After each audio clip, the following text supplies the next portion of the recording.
more expenses for the average family. Do you know that the average family is paying 78% more for health care than they were when George Bush first took office?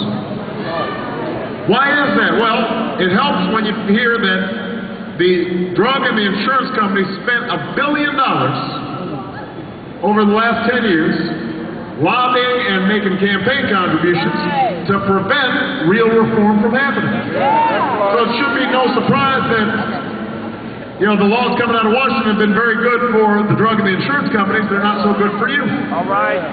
The same is true when it comes to energy. We've been talking about energy for decades, since the gas lines of the 70s.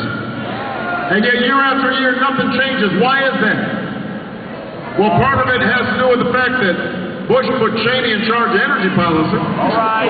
Right. And so Cheney met with the environmental groups once, he met with the renewable energy groups once, he met with the oil and gas companies 40 times. Wow. 40 times. So is it any wonder then that the laws coming out of Washington have been very good for ExxonMobil? Yeah. Not so good for you.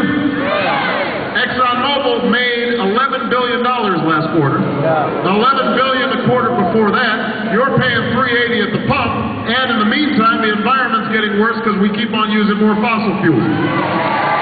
It makes no sense unless you understand the power of special interests and the grip they have on Washington. Because obviously it's not good for the American people.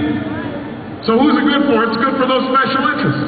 Wow. And that's why I've said from the beginning of this campaign, we would run our campaign differently because we want to loosen the grip of the special interests on Washington. That's why at the beginning of this campaign,